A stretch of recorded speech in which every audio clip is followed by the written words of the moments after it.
নমস্কার বন্ধুরা, রান্নার রেসিপির নতুন পর্বে সবাইকে স্বাগত। আজকে আমি এঁচোড়ের একটা বিকালের স্ন্যাক্সের রেসিপি আপনাদের সঙ্গে শেয়ার করব। খুব সহজভাবে শেয়ার করব, আপনারা প্রথম থেকে শেষ পর্যন্ত ভিডিওটা দেখতে থাকুন। যদি ভালো লাগে অবশ্যই কিন্তু চ্যানেলটিকে সাবস্ক্রাইব করে নেবেন। খেতে যে এতটাই সুন্দর হয়, যদি কাউকে না বলেন যে এঁচোড় দিয়ে তৈরি, কেউ ধরতেই পারবে না। একবার হলেও আপনারা এইভাবে ট্রাই করে দেখতে পারেন। আশা করি আপনাদের সকলের খুব ভালো লাগবে। চলুন তাহলে দেখে নেওয়া যাক আজকের আমার বিকালের স্ন্যাক্সের রেসিপিটি। প্রথমে এখানে নিয়ে নিয়েছি 500 গ্রাম এঁচোড়। জল দিয়ে আর হালকা লবণ দিয়ে সেদ্ধ করে জল ঝরিয়ে এই থালার মধ্যে নিয়ে নিয়েছিলাম। এবার একটা ম্যাশার দিয়ে ভালো করে ম্যাশ করে নিতে হবে। এখানে কোনো রকম বাটা যাবে না বা মিক্সিতে পেস্ট করা যাবে না, তাহলে এই দানাদার ভাবটা থাকবে না। দেখুন এই রকমভাবে একটু ভেঙে ভেঙে নিলাম এঁচোড়টাকে। আর এরকম ভাঙা ভাঙা থাকলেই এই রেসিপিটা খেতে বেশি ভালো হবে।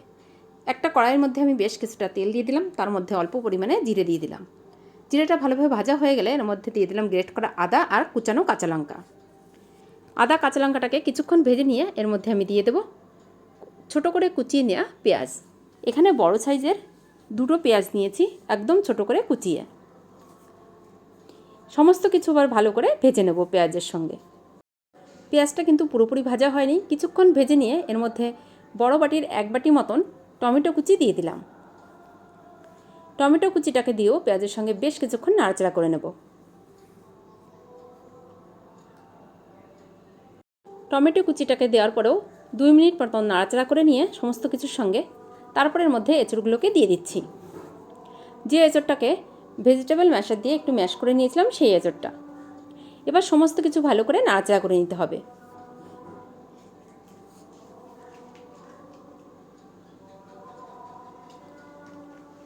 ভালো করে কিছুক্ষণ নাড়াচাড়া করে নেব। তারপরে এর মধ্যে ড্রাই পালসেসগুলো অ্যাড করে দেব।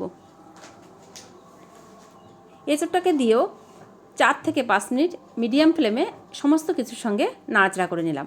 এবার এর মধ্যে দিয়ে দিচ্ছি স্বাদ মতন লবণ, পরিমাণ মতন হলুদ গুঁড়ো, হাফ চামচ মতন দিয়ে দিচ্ছি ধনিয়া গুঁড়ো, 1 চামচ মতন দিয়ে দিলাম জিরে গুঁড়ো, 2 চামচ দিয়ে দিচ্ছি চিনি। সমস্ত কিছু ভালো করে এঁচড়ের সঙ্গে নেড়ে মিশিয়ে নিচ্ছি। এইভাবে নাড়াচাড়া করে সমস্ত মশলাগুলোই কিন্তু এঁচড়ের সঙ্গে মিশিয়ে নিয়ে ভালো করে ভাজা ভাজা করে নিতে হবে। এঁচড়টাকে আমি বেশ কিছুক্ষণ ধরে নাড়াচাড়া করে ভাজা ভাজা মতন করে নিলাম। এবার আমি এর মধ্যে দিয়ে দেবো 2টো সেদ্ধ আলু। আলু দুটোকে আগেই সেদ্ধ করে খোসা ছাড়িয়ে রেখেছিলাম। এবার আলু দুটোকে আমি হাত দিয়ে ভেঙে এইভাবে এঁচড়ের মধ্যে দিয়ে দিচ্ছি। এতটুকুই ভেঙে দিলে হবে। এবার নাড়তে নাড়তে কিন্তু আলুটা আরও ভেঙে যাবে আর এঁচড়ের সঙ্গে একদম মিশে যাবে। এই আলুটা ব্যবহার করার কারণে এঁচড়ের বাইন্ডিংটা খুব ভালো হবে, তাই এখানে 2টো মাত্র আলু আমি ব্যবহার করলাম। এবার আলুটাকে এইভাবে একটু খুন্তি দিয়ে ঘেটে ঘেটে মিশিয়ে নিতে হবে।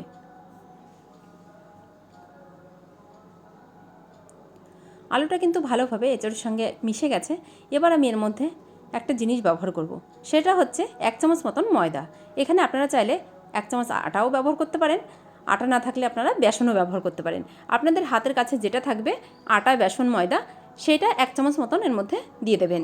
তাহলে এর বাইন্ডিংটা খুবই ভালো হবে, ভেঙে যাওয়ার সম্ভাবনা একদমই থাকবে না। ময়দাটাকে দিয়েও ভালো করে সমস্ত এঁচড়ের সঙ্গে নেড়ে মিশিয়ে নিচ্ছি। ভালোভাবে মিশে গেছে। এবার আমি এর মধ্যে দিয়ে দেবো অল্প পরিমাণে গরম মশলার গুঁড়ো। গরম মশলার গুঁড়োটাকেও ভালো করে নেড়ে এই এঁচড়ের সঙ্গে মিশিয়ে নিতে হবে। গরম মশলার গুঁড়োটাও ভালো করে মিশিয়ে নিলাম এঁচড়ের সঙ্গে। এবার আমি এটাকে নামিয়ে একটা থালার মধ্যে ছড়িয়ে দেবো, যাতে করে তাড়াতাড়ি ঠান্ডা হয়ে যায়। এবার নামিয়ে থালার মধ্যে ভালো করে ছড়িয়ে দিলাম। তারপর আমি এর মধ্যে 2টো সেদ্ধ ডিম ভালো করে গ্রেটার দিয়ে গ্রেট করে নেব। আপনারা চাইলে ডিমটাকে আলাদা জায়গায় গ্রেট করেও এর সঙ্গে মিশিয়ে নিতে পারেন। আমার চ্যানেলে নতুন বন্ধু হলে চ্যানেলটিকে সাবস্ক্রাইব করার অনুরোধ রইল। পাশে থাকা বেল আইকনটিকে ক্লিক করে দেবেন। যখনই আমার চ্যানেলে নতুন কোনো ভিডিও আপলোড করব, সবার আগে নোটিফিকেশন পৌঁছে যাবে আপনার কাছে। আর যদি আপনি এই ভিডিওটি আমার ফেসবুক পেজে দেখে থাকেন, অবশ্যই কিন্তু আমার ফেসবুক পেজটাকেও ফলো করে নেবেন। দুটো ডিমই আমি গ্রেট করে নিলাম। এবার আমি সেটাকে সাইডে রেখে দিলাম। এখানে আমি দুটো ডিম ভালো করে ফেটিয়ে নিচ্ছি লবণ দিয়ে। ডিমটাকেও ফেটিয়ে সাইডে রেখে দিলাম। এদিকে এঁচড়ের পুরটাও ঠান্ডা হয়ে গেছে। এবার কিছুটা এঁচড়ের পুর নিয়ে অল্প পরিমাণে গ্রেট করা ডিম তার মধ্যে দিয়ে আবারও এঁচড়ের পুরটা দিয়ে ভালো করে এটাকে চেপে চেপে আটকে নিতে হবে। এটা সাইড দিয়ে বেরিয়ে আসলেও ডিমটাও কোনো সমস্যা নেই। এই চপের ভেতরের দিকে একটু গ্রেট করা ডিম বেশি থাকলেই হবে, বাইরের দিকে অল্প পরিমাণে থাকলেও কোনো সমস্যা নেই। আমি একটু ভেতরে বেশি দিচ্ছি, সাইডে একটু কমই লাগছে। এইভাবে দিয়ে দিয়ে আমি ভেজিটেবলের শেপ দিয়ে এই প্লেটের মধ্যে রেখে দিচ্ছি। একইভাবে গ্রেট করা ডিম চপটার মধ্যে ভরে দিয়ে এইভাবে কিন্তু ভেজিটেবলের শেপ দিয়ে আমি প্লেটের মধ্যে রেখে দেব। সবগুলো চপেরই কিন্তু আমার শেপ দিয়ে নেওয়া হয়ে গেছে। এবার একটা একটা চপ নিয়ে ওই ডিমের ব্যাটারে ডিপ করে ব্রেড ক্রামে আমি কোট করে নিচ্ছি। এই কাজটা আপনারা দুবার করেও করতে পারেন, আবার একবারও করতে পারেন। যেহেতু আমি এখানে ব্যাটার হিসাবে ডিমের ব্যাটার ব্যবহার করছি, তার কারণে একবার কোট করলে কিন্তু কোনো সমস্যা নেই বা ভেঙে যাওয়ার সম্ভাবনা একদমই থাকবে না। আপনারা চাইলে দুইবার করতেই পারেন।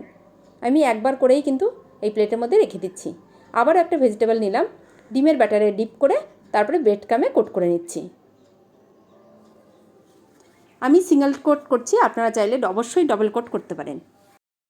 সবগুলোই কিন্তু কোট করে নিলাম ডিমের ব্যাটারে ডিপ করে আর ব্রেড ক্রামে কোট করে। এবার আমি এইগুলোকে ভেজে নেব। এদিকে একটা কড়াই বসিয়ে দিলাম, তার মধ্যে বেশ কিছুটা রিফাইন অয়েল দিয়ে দিচ্ছি।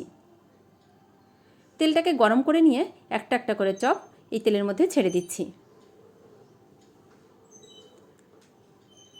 প্রথমে 3টে দিয়ে দিলাম। এবার এটাকে একটু উল্টে পাল্টে কিছুক্ষণ ভেজে নেওয়ার পর আরও 3টে একসঙ্গে দিয়ে দেব। আমি একটু যেহেতু বড় কড়াই ব্যবহার করছি, তাই কিন্তু এখানে 6টা দিয়ে একসঙ্গে ভেজে নিচ্ছি। আপনারা যদি ভাজার জায়গাটা একটু ছোট নেন, অবশ্যই কিন্তু 2টো বা 3টে দিয়ে ভেজে নেবেন একসঙ্গে, তাহলে বেশি দিতে যাবেন না। ছোট জায়গায় বেশি দিতে গেলে এটা ভেঙে যাওয়ার সম্ভাবনা থাকতে পারে।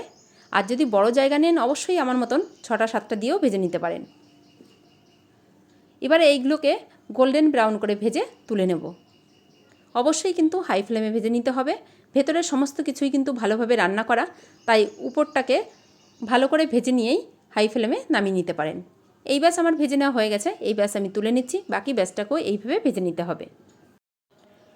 একদম সহজভাবে তৈরি হয়ে গেল বিকালের এঁচড়ের স্ন্যাক্স। অবশ্যই কিন্তু এইভাবে একবার ট্রাই করবেন আর আমাকে জানাবেন কেমন হয়েছিল। আজ তাহলে এই পর্যন্তই। অন্য কোনো দিন ফিরে আসবো অন্য কোনো রেসিপি নিয়ে। ভালো থাকবেন, সুস্থ থাকবেন আর অবশ্যই আমার চ্যানেলের সঙ্গে থাকবেন, চ্যানেলটিকে সাবস্ক্রাইব করে। যদি ভালো লাগে ভিডিওটা একটা লাইক করতে কিন্তু একদমই ভুলবেন না।